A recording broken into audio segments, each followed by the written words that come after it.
So it was particularly here that Chaitanya Mahaprabhu expressed his feelings in Rath Yatra. There are various interpretations of Rath Yatra. The general idea is that Jagannath decides to go on an outing with Balaram and Subhadra, leaving Lakshmi behind, his wife, and he just goes off for a jaunt, leaving her behind. She gets angry and scolds him and brings him back, and she doesn't beat him, but she has her servants beat Jagannath's servants. She's a good wife, so she wouldn't beat her husband. Wives shouldn't beat their husbands. Usually we say husbands shouldn't beat their wives. Wives also shouldn't beat their husbands. So she doesn't beat her husband, but she has her servants beat his servants, just to show she's very angry with him. So that's the general understanding. And when he comes back, she doesn't allow him in. When Rath Yatra goes back to the Sri Mandir, then Lakshmi, she locks the door. So he has to wait outside. After a day, she lets him inside. Okay, all right, come back. All right, I'll let you in this time. Don't do it again. So, but Chaitanya Mahaprabhu saw Jai Madha Maharaj ki Jai. Vancha kalpatarubhyascha kripa sindhubhyevacha patitanam pavanebhyo Vaishnavebhyo namo namaha. So in Chaitanya Mahaprabhu's vision,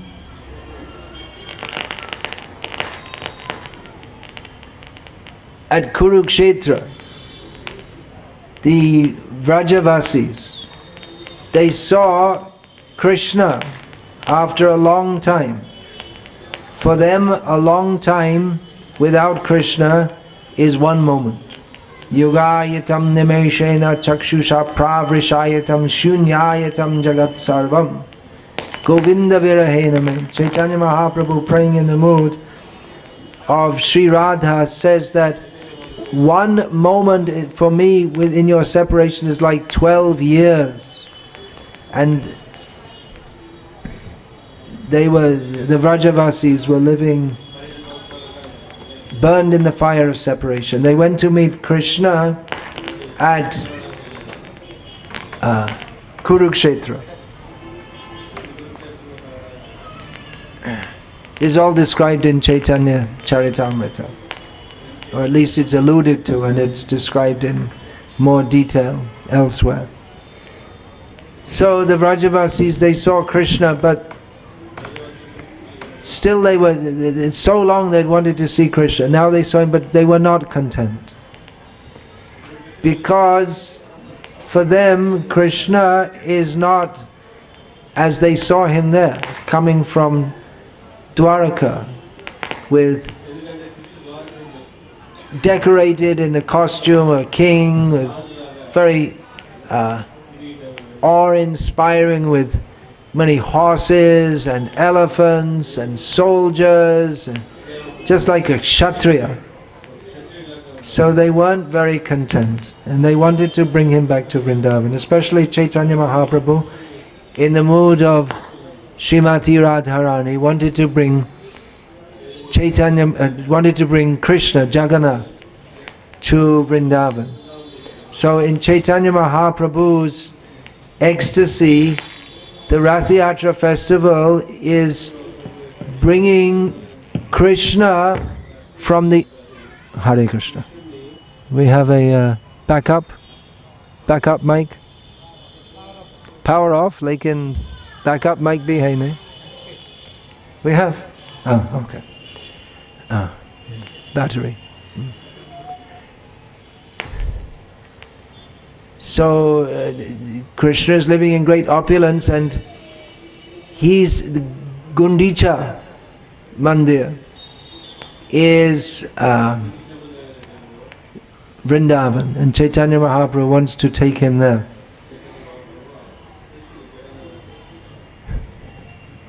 So the Rath Yatra for most people, as Bhaktisiddhanta Saraswati Thakur, he would come annually to Puri for Rath Yatra, and he explained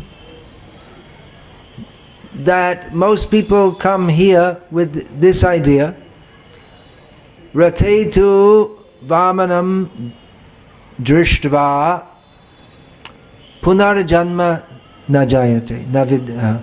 That anyone who sees Vamana, which is also Jagannath, it's cited in relation to this Jagannath Rath Yatra. Anyone who sees Vamana Jagannath on his Rath, they're never born again. So Bhaktisiddhanta Saraswati Thakur, he said that most people come here with this idea, that we will have darshan of Jagannath and we will be liberated. But he said that the Gauriyas, they attend Rath Yatra to serve Chaitanya Mahaprabhu, to assist him in his bringing Krishna. So pulling the Rath is assisting Chaitanya Mahaprabhu. But actually we can't assist. He'll accept our service, but that's also stated in Sri Chaitanya Charitamrita, that Chaitanya Mahaprabhu, he personally organized the kirtan and dancing parties for Jagannath. He would say, this one, who is a good kirtan leader, he should lead the kirtan. This one should play mridanga. This one, there was dancer, someone who was appointed specifically for dancing in each party.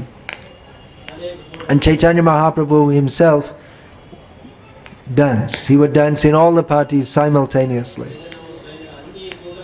although not everyone could see that.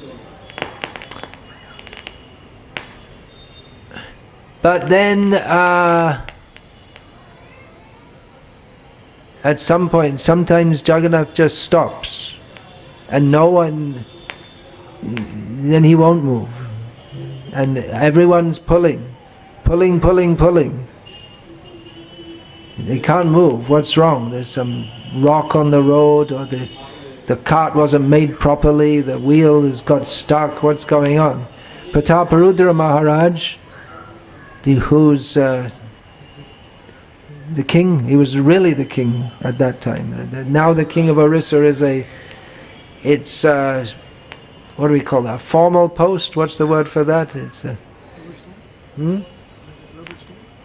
yeah, there's a better word than that.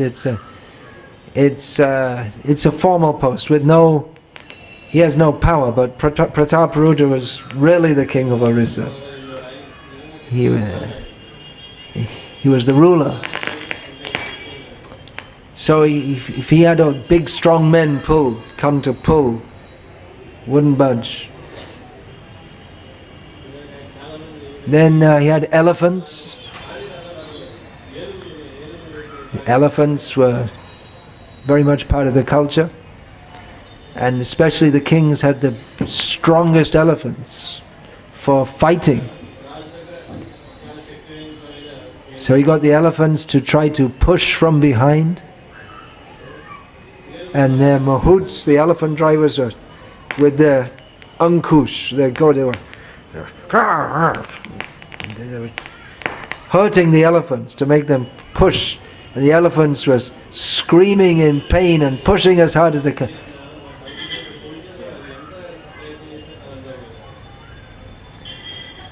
Wouldn't move. And then Chaitanya Mahaprabhu, he said, okay, you all go aside. And Chaitanya Mahaprabhu just put his forehead and pushed. And then the Rath rolled again. Because in this way Chaitanya Mahaprabhu showed that actually he is bringing Jagannath. Everyone else, they're pulling, I'm pulling the rope. But Jagannath, That's his kindness. He's pulled by the rope. He makes us think that now I'm pulling Jagannath, but he is the controller. If he wants to stop, he stops. And there's nothing you can do to move him. But only Chaitanya Mahaprabhu can move him. So Bhaktisiddhanta Saraswati Thakur, he described some people, they come and sell bananas at Rath Yatra, because it's a good, if you're in the village and see your bananas are ripe, then you come to Rath Yatra, get darshan of Jagannath and sell some bananas. Get two things, as the English saying goes, not a very nice saying, you kill two birds with one stone. You get double benefit, you get some income, sell your banana. Know that you can sell bananas at a very high price. Anyone want to do a good business? Bring bananas at Rath Yatra. You can sell them at 10 times the rate, because there's so many pilgrims. So you sell the banana and you have darshan of Jagannath. You get money and you get liberated at the same time. But Bhaktisiddhanta Saraswati Thakur said, we do not come with that purpose. We come to assist Chaitanya Mahaprabhu as he's relishing separation from Jagannath. So there's much to say about that. I'll skip over that a bit because there are many things to say. Yeah, so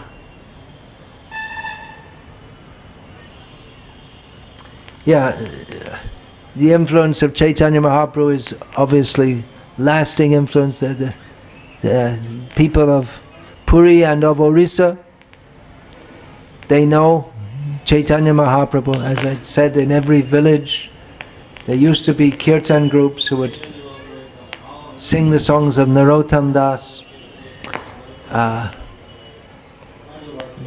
Some Oriya scholars, being influenced by this idea that, just like they came up later in the 19th century, this idea that, well, Krishna was immoral, although no one had ever thought of such a thing, and the British advertised that at Rath Yatra so many people come and kill themselves, these fanatics, they throw themselves in front of the wheels, although that doesn't, there may have been a few cases, but it wasn't like that there was mass suicide. The British accounts, they always describe deities as some monstrous, horrible thing. They're very impious people, actually, who many of them, they came to India and they had this idea that Hinduism or worship of deities, it's something of the devil. So they're actually very offensive. So, and they made all these, Krishna is immoral, and so some scholars of Orissa influenced by this. Hare Krishna. Sounds?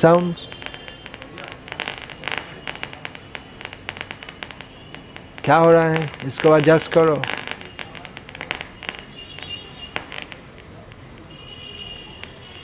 So, Hare Krishna.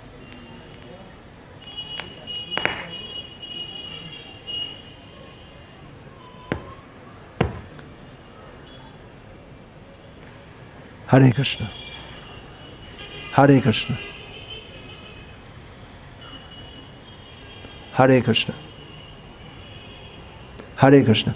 So they made this theory that Chaitanya Mahaprabhu is the cause of the downfall of Orissa. That because he made Prataparudra a devotee, and then Prataparudra, he lost his fighting spirit. As Srila Prabhupada pointed out, this is a nonsense theory, because in Bhagavad Gita, Krishna, he encourages the reluctant Arjuna to fight. Chaitanya Mahaprabhu wouldn't tell Prataparudra that okay, now you're a Vaishnav, so just stop being a king and let everyone just walk over you. He has his duty to do. He has to protect the state. Although he was fighting a lot with another Vaishnava, this Krishna Deva Rai, as well as fighting with the Muslims from the north.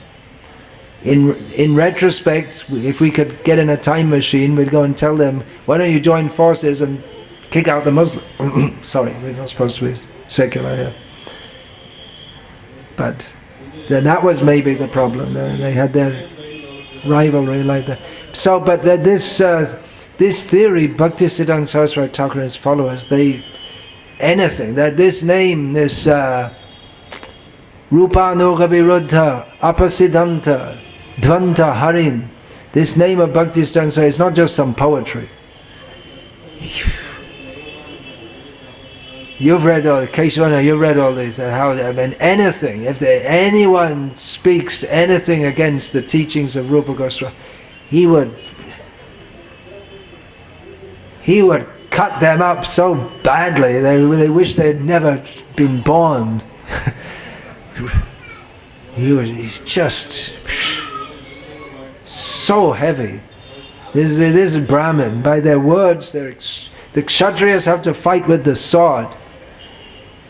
And the Brahmins, they're much more severe than the Kshatriyas with their words. But for the cause of serving the truth. Not insulting others unnecessarily, only when required.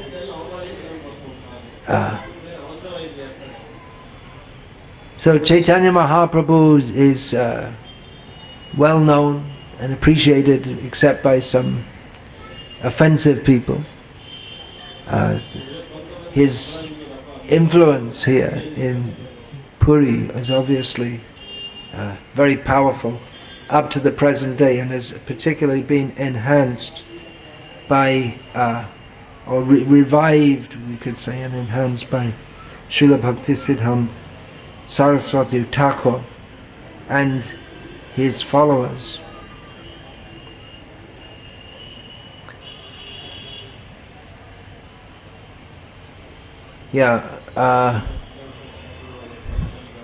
According to Jayananda's Chaitanya Mangal, which is a biography of Chaitanya Mahaprabhu, which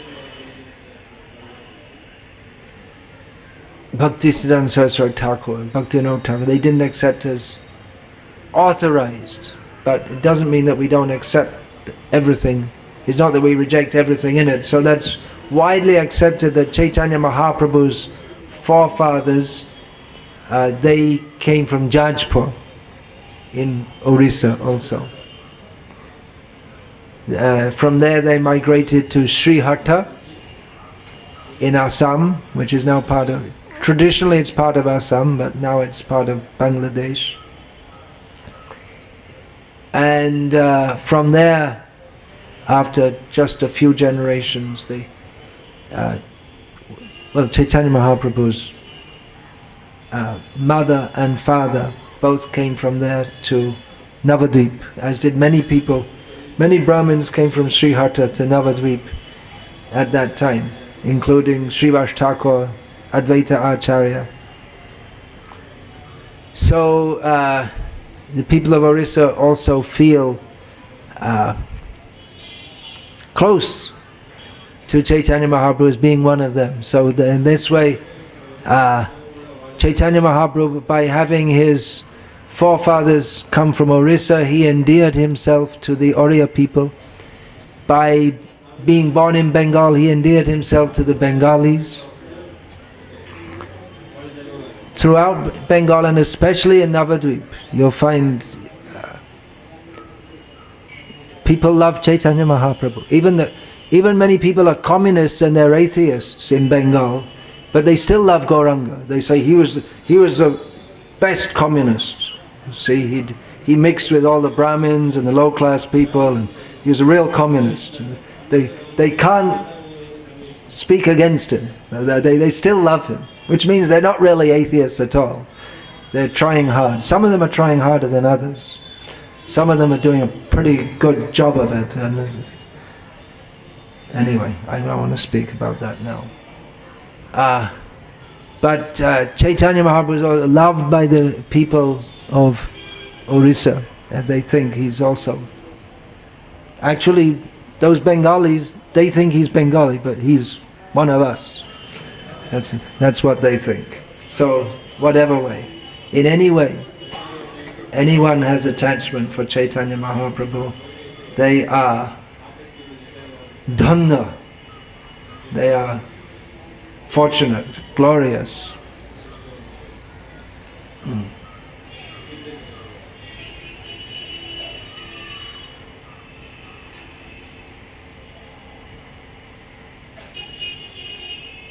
Yeah, of course I said that Bhaktisiddhanta Saraswati Thakur, he appeared here, which means also that Bhaktivinoda Thakur was here. And Bhaktivinoda Thakur, yeah, his forefathers, that's clearly from Orissa. That Choti, that village near to Kendrapara. Choti, yeah, actually there are two villages, Choti and Choti Mangalpur, but then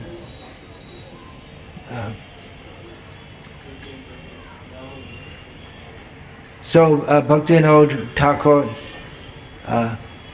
he lived here. He was involved in the management of the temple here. So our great acharyas, Bhaktivinoda Thakur, Bhaktisiddhanta Saraswati Thakur, they're intimately linked with Puri and with Orissa. And when we say this, you might say, well, that sounds trying to make some kind of bodily identification, but no. We should always remember, Sri Gaura Mandala Bhumi Jeba Jane Chintamani Tar Hoy Braja Bhume Bash. Whoever knows that the land of West Bengal is spiritual, such a person lives in Vrindavan. So it may not look very spiritual, but it's all the place of Chaitanya Mahaprabhu's pastime. So similarly here, Puri, the whole Shri Kshetra, Jajpur, these are all completely spiritual places. So when we say that Bhaktivinoda Thakur is closely associated with Puri, that's both in the sense that we can say in his manifest pastimes in the world, he was here from such and such a time and he did this and this, but it's also the eternal spiritual relationship, because Puri is the geologists, they might speculate how this soil was formed in the, I don't know, what do they say, Paleo something period, Paleolithic period. I don't know if any soil was formed in that period. And there's the Himalayas are new mountains, they're only a few million years old, formed by when the different parts of the land came together and then they pushed up. They have their theories, but anyway, this land is spiritual, it's eternal. Before the Big Bang, that's the question is asked, what was there before the Big Bang? And the scientists say, well, we don't know. And we probably never will know. We know. There was Puri, there was Vrindavan, there was Navadvip.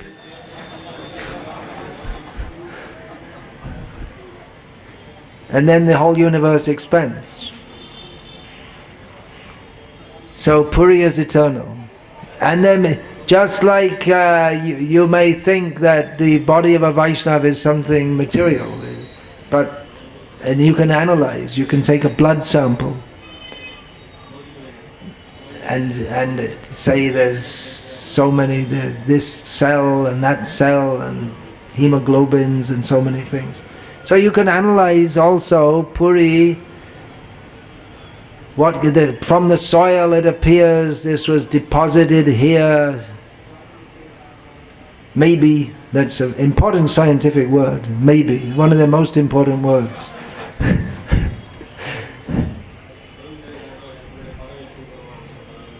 But we know for sure,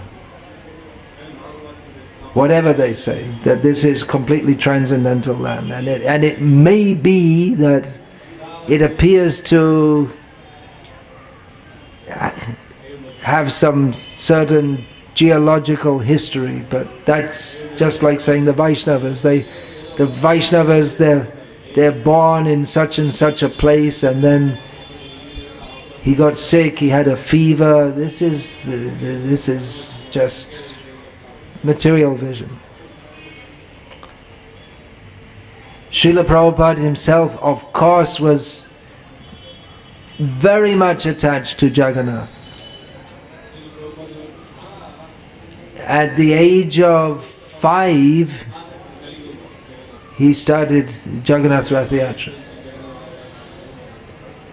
He insisted. He was a very strong personality. Even from the age of 5, he harassed his father so much that his father had to arrange for a Rath cart to be built and a whole festival, and all the local women cooking preparations. He's a preacher and an organizer and a pure devotee. Right from the very powerful person. At the age of 5, he got all the local families involved, and he was organizing Jagannath Rath Yatra at the age of 5. And later, of course, he organized that all over the world. And he described that he was in his childhood, he was always waiting for the opportunity. He was saving money so that he could go on the train to Puri. He always wanted to come. Just toward the end of his manifest pastimes, Srila Prabhupada, he stayed in Bhubaneswar for a month. At that time, where our temple is, it was just open ground with snakes, and Srila Prabhupada lived in a little hut at this time. He had so many plush apartments all over the world, very opulent temples with very opulent facilities. Some of you may have seen them in Bhaktivedanta manner, just like the lord of the castle. In New York, he had very aristocratic facilities also. Unfortunately, that building has been sold. In Melbourne, in Australia, first-class facilities. In so many places. Srila Prabhupada chose to come and live for 1 month in a little mud hut at Bhubaneswar with the hand pump for taking baths. And during that period, he also came to Puri. And at one time he went to bathe in the sea. He was exhibiting the pastime of being weak and sick, so he just stood, and then he had his disciples. They would lift the water from the sea and pour it over him. So they gave him the abhishek of the seawater, which is all the holy rivers come there. That's the Chaitanya Mahaprabhu where he bathed. So Srila Prabhupada, he actually, when I was here some time ago, a few years ago, this Haridas Prabhu of ISKCON television in Bombay was making this video about Puri with myself talking in that. So as part of that, we were fortunate to meet the king of Puri, who I actually first met him in Berlin, of all places. He happened to be there, or the devotee had invited them there for Rath Yatra, was being held there. So in the course of speaking with him,